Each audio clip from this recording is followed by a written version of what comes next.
Turabashimiye kandi tubahaye ikaze abakurikiye Wisdom Waves, kandi tubiseguraho kuba twaratinze gukomeza kubaha ibiganiro mwakunze byigisha uburyo umuntu yikorera ibintu bijyanye n'ikoranabuhanga. Rero hari bamwe bagiye bagira icyifuzo cy'uko twagira ibyo dukomeza kubereka. Nk'umukunzi wacu hari uwibaje ati se niba narakoze registration ni gute nabasha kubona ibipapuro byanjye by'uko cyangwa se bya certificate. Mu gusubiza rero abakunzi bacu, reka turebere hamwe uburyo umuntu wakoze registration kuri RDB ashobora kubona certificate ye cyangwa se icyangombwa cya business ye.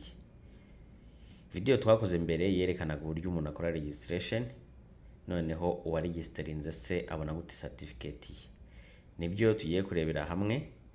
Nta kindi ukora, ushaka website ya Rwanda Development Board cyangwa se RDB, ujya kuri e-service, electronic service, kuri business company registration, hahandi twaciye mbere tujya gukora registration. Hanyuma uba ufite account ukalogingamo in.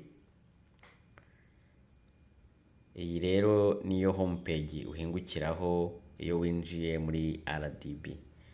Ngire ngo gufungura account kuri RDB kugira ngo ubashe kuregisteringa twarabirebye, ndetse nazongera ngabakoraho n'ikiganiro kibyerekana uburyo ubona iyi account iguha uburenganzira bwo kwinjira muri RDB.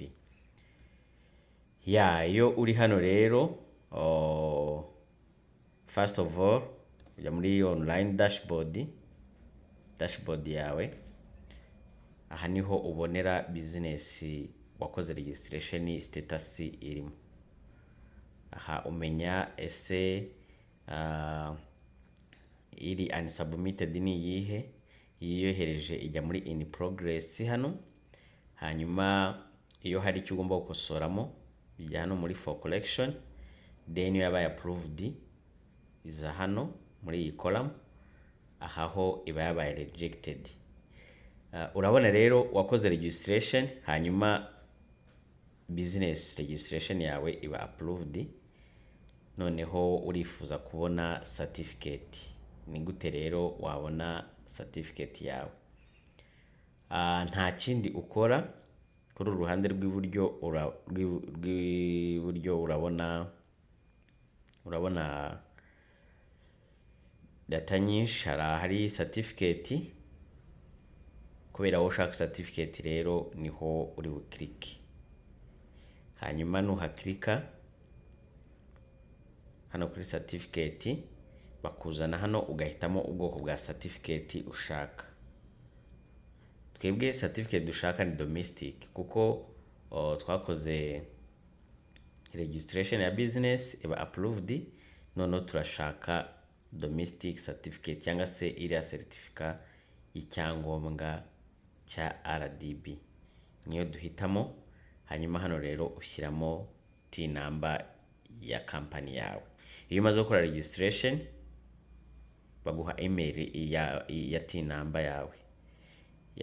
Rero TIN number turayifite. Icyo dukora turayipestingamo cyangwa se uyandikamo, then ukajya kuri filter.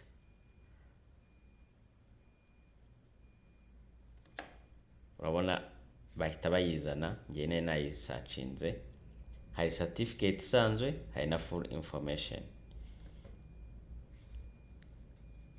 Nta kindi, bahita bakwereka yuko certificate yawe ihari.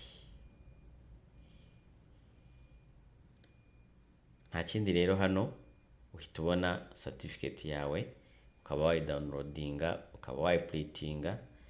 Certificate domestic company registration. Ishatse urayidownloadinga cyangwa ukaba wanayiprintinga.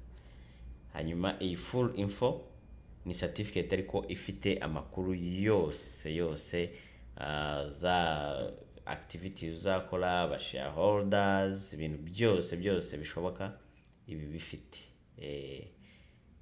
Murabona rero ko bitagoye. Ikindi twabwira yuko tugiye gukomerezaho tukajya dukomeza kubereka ibintu by'ubwenge. ubaye ufite ikibazo cyangwa se ikindi kintu wifuza yuko twakwereka wakomentinga hanyuma tukaba twabigufashamo.